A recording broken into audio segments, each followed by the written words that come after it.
Hello दोस्तों, मैं आयुष कुमार आप सभी का स्वागत करता हूं हमारे इस YouTube चैनल पर जिसका नाम है माई शॉर्ट ट्रिक। तो दोस्तों, आज की इस वीडियो में हम एक ऐसे टॉपिक के बारे में समझने जा रहे हैं जो अभी सबसे ज्यादा चर्चाओं में है, जो कि हमारा क्यूसेट।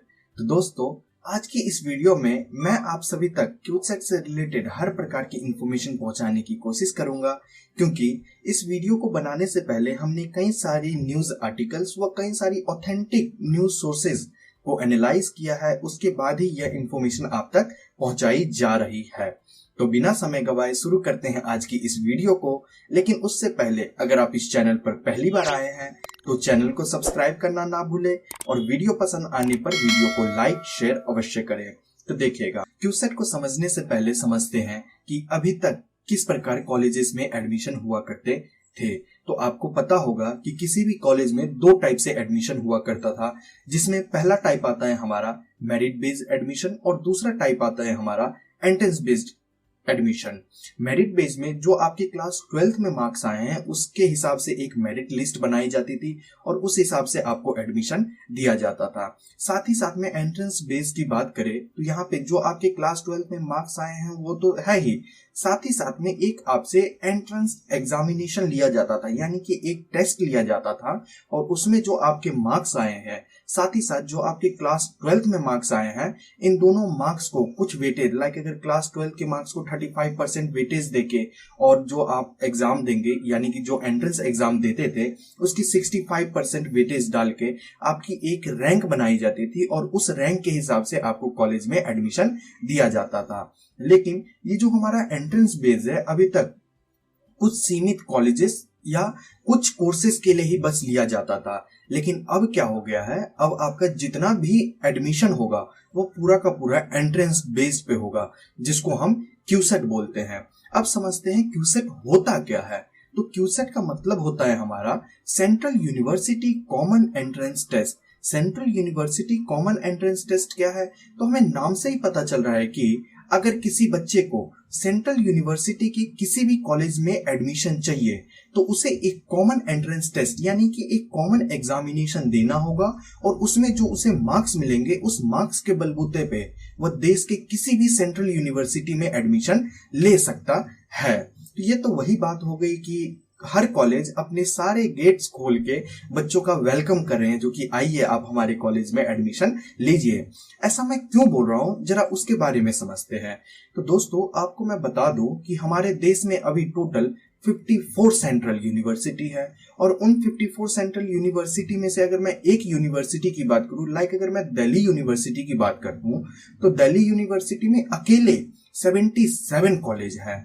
अब मान के चलिए दिल्ली यूनिवर्सिटी में टोटल 77 कॉलेज है और पूरे दिल्ली में ऐसे 7 यूनिवर्सिटी हैं, यानी कि पूरे दिल्ली में 7 सेंट्रल यूनिवर्सिटी है।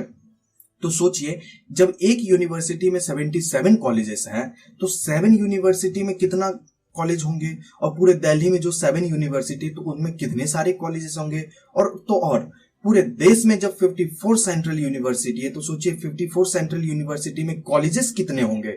जब एक में 77 है तो 54 में कितने होंगे। तो ये तो वही बात हो गई जो कि सारे गेट्स खोल के कॉलेज के और बच्चों का वेलकम किया जा रहा है, जो कि आइए हमारे कॉलेज में आप एडमिशन लीजिए। अब आप सभी के मन में यह क्वेश्चन उठ के आ रहा होगा कि अभी तक भी तो जो हमारे क्लास 12th में मार्क्स मिले हैं उस मार्क्स के बलबूते पे हम किसी भी कॉलेज में एडमिशन ले सकते थे। तो क्यूसेट को इंट्रोड्यूस करने का रीजन क्या था, तो मैं आपको बता दूं, क्यूसेट को इंट्रोड्यूस करने के अनेकों स्ट्रॉन्ग रीजन है। अगर मैं पहले रीजन की बात करूं तो हमारा आता है हाई कट ऑफ। दोस्तों, आपको भी पता होगा कि दिल्ली यूनिवर्सिटी और अन्य यूनिवर्सिटी के कुछ ऐसे कॉलेजेस है जहां पर कट ऑफ आपके 99, 98, 97, इवन 96 से नीचे तो जाते ही नहीं है। तो वहां पे क्या होता है, जो कि कट ऑफ बहुत ज्यादा हाई चली जाती है और इससे क्या दिक्कत होती है, जो कि अगर मान के चलिए एक कॉलेज है और वो कॉलेज बीकॉम ऑनर्स जो आपका कोर्स है वो प्रोवाइड करती है और उसके लिए उस कॉलेज में केवल 50 सीटें हैं और उस कॉलेज ने बोला जो कि हम जिस भी बच्चे के 96% से ऊपर आए हैं उन्हीं बच्चे को बीकॉम ऑनर्स में एडमिशन देंगे। और उसी ईयर क्या हुआ, कॉलेज के पास तो सीट है 50, लेकिन उस ईयर उस कॉलेज में 150 बच्चों ने अप्लाई कर दिया उस कोर्सेज के लिए और उन 150 बच्चों में से 100 बच्चे ऐसे हैं जिनके मार्क्स 96% से ऊपर हैं। कॉलेज में सीट्स थे हमारे 50, लेकिन उस सीट्स के कैंडिडेट हमारे पास आगे 150 बच्चों ने तो अप्लाई करा और 100 बच्चे ऐसे हैं जो कि 96% से ऊपर हैं, जो कि उस क्राइटेरिया को फुलफिल कर रहे हैं। तो यहाँ पे क्या होता है, जो कि कॉलेज के पास उतना इंफ्रास्ट्रक्चर नहीं है, साथ ही साथ में फैकल्टी नहीं है उतनी, यानी कि टीचर नहीं है, तो वो अच्छे से मैनेज नहीं हो पाता। तो इस वजह से क्यूसेट को इंट्रोड्यूस किया गया है, जिसमें आपकी एक रैंक बनाई जाएगी और हर बच्चे का एक सेपरेट उसका रैंक होगा और उसी हिसाब से उस बच्चे को एडमिशन दिया जाएगा। और मैं नेक्स्ट रीजन की बात करूं तो नेक्स्ट रीजन हमारे पास निकल के आता है इक्वल अपॉर्चुनिटी, यानी कि हर बच्चे को इक्वल अपॉर्चुनिटी प्रोवाइड करना ही क्यूसेट का मेन रीजन है।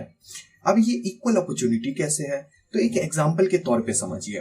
मान के चलिए 2 बच्चे हैं और इन दोनों बच्चों की जो आईक्यू है इक्वल है और इन दोनों बच्चों ने अपनी क्लास 12th एग्जामिनेशन एक ही साल में कंप्लीट करा, लेकिन एक बच्चे ने अपनी क्लास 12th कंप्लीट करा सीबीएसई बोर्ड से और एक बच्चे ने अपनी क्लास 12th कंप्लीट करा बिहार बोर्ड से।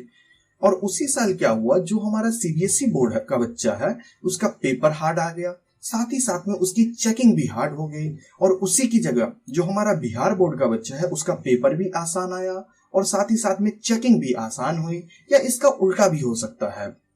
तो इन कारणों से क्या हुआ, जो हमारा सीबीएसई वाला बच्चा था उसके बस 92% आए और जो हमारा बिहार बोर्ड का बच्चा था उसके 98% आए, और ये दोनों बच्चे एक ही कॉलेज में गए एडमिशन के लिए।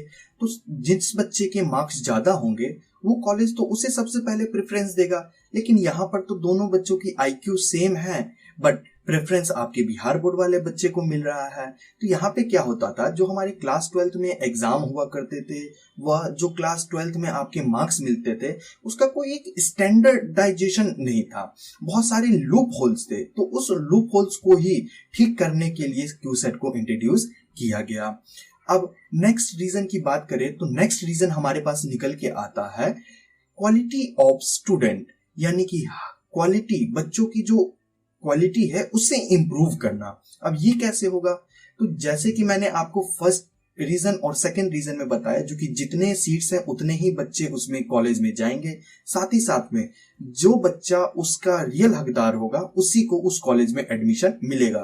तो इससे क्या होगा, जो कि सारे बच्चे को एक ही लेवल पर रखकर उनका मूल्यांकन किया जाएगा। मतलब क्या हुआ, सारे बच्चे को एक ही जगह रखकर उनसे एक ही टाइप के एग्जाम लेकर और जो उस बच्चे की जितनी आईक्यू होगी उस हिसाब से उसका रैंक बनाकर उस बच्चे को उस कॉलेज में एडमिशन दिया जाएगा, जिससे क्वालिटी ऑफ स्टूडेंट इंक्रीज होगा, जिससे कॉलेज का भी फायदा, स्टूडेंट का भी फायदा, देश का भी फायदा। अगर और आप इस चैनल को सब्सक्राइब और लाइक करते हैं तो मेरा भी फायदा। अब आते हैं नेक्स्ट रीजन पे। नेक्स्ट रीजन हमारे पास निकल के आता है reduce the burden of class 12। आपको भी पता होगा, जब आप क्लास 10th पास करके क्लास 11th में आए होंगे तो बहुत से लोगों ने आपसे बोला होगा जो कि अब पढ़ाई कर लो, अगर 11th में अच्छे से नहीं पढ़ोगे तो 12th में मार्क्स अच्छे नहीं आएंगे, और 12th में अगर मार्क्स अच्छे नहीं आए तो अच्छा कॉलेज नहीं मिलेगा। तो इससे क्या होता है, बच्चे बहुत ज्यादा टेंशन में आ जाते हैं, उनके ऊपर बहुत ज्यादा बर्डन होता है। तो उसी बर्डन को रिड्यूस करने के लिए क्यूसेट को इंट्रोड्यूस किया गया।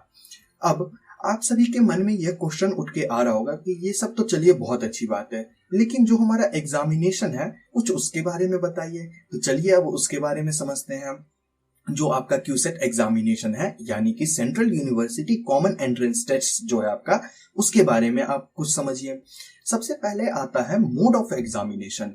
तो जो आपका एग्जाम है वो किस मोड में होगा, तो आपका एग्जाम ऑनलाइन या ऑफलाइन मोड में हो सकता है। अगर मैं ऑफलाइन मोड की बात करूं तो आपको एक सेंटर अलॉट कर दिया जाएगा, वहां पर आपको जाना होगा और आपको क्वेश्चन पेपर मिलेगा और उसमें आपको आंसर मार्क करके देने होंगे। या ऑनलाइन मोड की बात करूं तो ऑनलाइन मोड सोच के बहुत से बच्चे खुश हो गए होंगे, जो कि वाह बहुत अच्छी बात है, घर बैठे ही एग्जामिनेशन दे पाएंगे, लेकिन ऐसा नहीं है।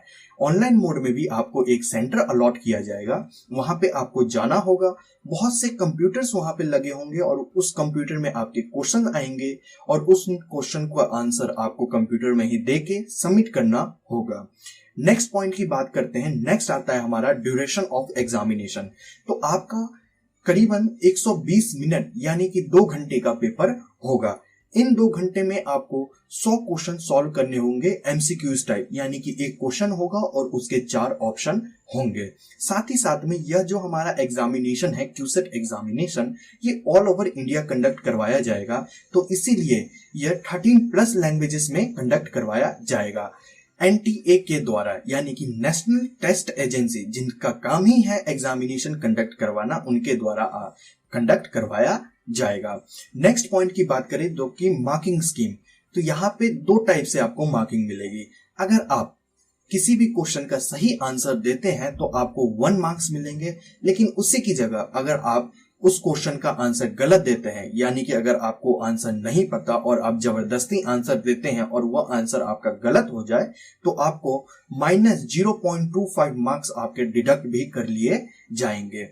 नेक्स्ट पॉइंट की बात करें तो नेक्स्ट पॉइंट आता है एलिजिबिलिटी क्राइटेरिया। तो यह समझना हमारे लिए सबसे ज्यादा इंपॉर्टेंट है।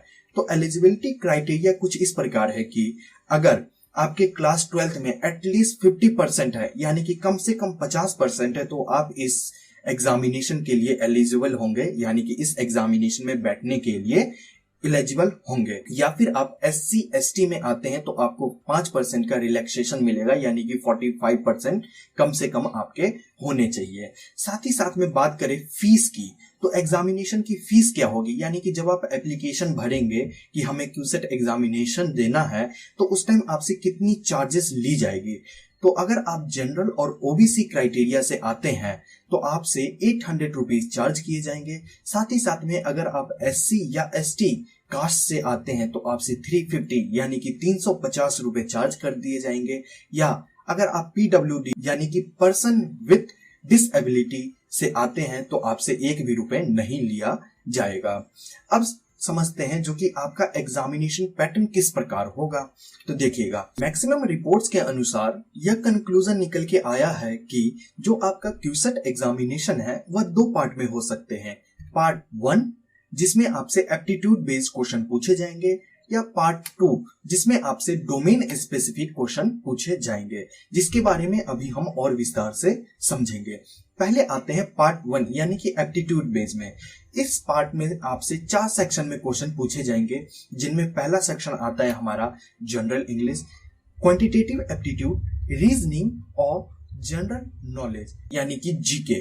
जीके भी 2 टाइप की होती है, एक होती है हमारी स्टैटिक्स जीके और एक होती है हमारी करंट अफेयर। अब आते हैं पार्ट 2 यानी कि डोमेन स्पेसिफिक में आपसे क्या पूछा जाएगा। तो डोमेन स्पेसिफिक में आपसे जो आप क्लास 12th में पढ़ रहे हैं उनमें जो आपके मेन 3 सब्जेक्ट्स होंगे उससे रिलेटेड क्वेश्चन पूछे जाएंगे, जैसे कि फिजिक्स हो गया, केमिस्ट्री हो गया और बायोलॉजी या फिर मैथमेटिक्स। जिन बच्चे के पास बायोलॉजी है उनसे बायोलॉजी के बारे में, और जिन बच्चों के पास मैथमेटिक्स है उनसे मैथमेटिक्स से पूछे जाएंगे। अब बात निकल के आती है तो कॉमर्स के बच्चे और आर्ट्स के बच्चों से क्या पूछा जाएगा, क्योंकि ये तो साइंस स्ट्रीम के सारे सब्जेक्ट्स हैं। तो क्या कॉमर्स स्टूडेंट के बच्चों से क्या अकाउंटेंसी, बिजनेस और इकोनॉमिक्स से पूछे जाएंगे। लेकिन यहाँ पे एक कंफ्यूजन निकल के आती है कि अगर मान के चलिए एक बीकॉम ऑनर्स कोर्स है जो कि कॉमर्स बैकग्राउंड से है कोर्स, यानी कि जब आपने क्लास 12th में कॉमर्स था आपका, तो बीकॉम ऑनर्स यानी कि उसी का एक अपर पार्ट है। तो चाहे तो साइंस का बच्चा भी तो बीकॉम ऑनर्स कर सकता है, और जो क्यूसेट एग्जामिनेशन है उसमें अगर उस बच्चे से फिजिक्स, केमिस्ट्री, मैथ्स के से क्वेश्चन पूछता है तो और वो डायरेक्ट शिफ्ट कर देता है बंदा कॉमर्स के स्ट्रीम पे, तो उसको फिजिक्स, केमिस्ट्री, मैथ्स से क्या ही मतलब, यानी कि जो अब वो बीकॉम ऑनर्स करेगा तो उसे फिजिक्स, केमिस्ट्री, मैथ्स से क्या ही मतलब है उस कोर्स को। या फिर किसी बच्चे को बीकॉम ऑनर्स करना है और ये कॉमर्स बैकग्राउंड का कोर्स है, तो अगर ऐसा भी हो जो आपको कोर्स करना है उस हिसाब से आपसे एग्जामिनेशन पे पूछा जाए, यानी कि बीकॉम ऑनर्स कॉमर्स बैकग्राउंड से है तो उसमें आपसे अकाउंटेंसी, बिजनेस और इकोनॉमिक्स के बारे में पूछा जाए, और फिर वही कंफ्यूजन निकल के आता है। अगर वो साइंस का बच्चा करना चाहे तो साइंस के बच्चे ने, जो साइंस स्ट्रीम का बच्चा है उसने तो अकाउंटेंसी, बिजनेस और इकोनॉमिक्स कभी जिंदगी में पढ़ा ही नहीं, तो वो कैसे एग्जामिनेशन देगा। तो यहाँ पे बहुत ज्यादा कंफ्यूजन है, और कौन से सेक्शन से कितना क्वेश्चन पूछा जाएगा ये भी बहुत ज्यादा कंफ्यूजन है। तो अगर मैं यहाँ पे वो सारी चीजें एक्सप्लेन कर दूं तो यहाँ पे आप भी बहुत ज्यादा कंफ्यूज हो जाएंगे। तो ये जितने भी हमारी कंफ्यूजन है जो कि पार्ट 2 यानी कि डोमेन स्पेसिफिक में कौन से बच्चे से क्या पूछा जाएगा, सब्जेक्ट रिलेटेड क्वेश्चन पूछे जाएंगे, या फिर जो आप कोर्स लेंगे उस कोर्स के रिलेटेड क्वेश्चन पूछे जाएंगे, कितने क्वेश्चन आएंगे पार्ट 1 में, कितने क्वेश्चन पार्ट 2 में आएंगे, इन सब से रिलेटेड हम इंफॉर्मेशन हमारी वीडियो पार्ट 2 जो इसकी आएगी, जिसका लिंक आपको नीचे डिस्क्रिप्शन बॉक्स और ऊपर आई बटन पे मिल जाएगी, उसमें हम इन सबको विस्तार से समझेंगे और बहुत ही अच्छे वे में समझेंगे। साथ ही साथ में अगर आपको जो आज की हमारी ये वीडियो है इसका पीडीएफ चाहिए तो आप नीचे डिस्क्रिप्शन बॉक्स से डाउनलोड कर सकते हैं।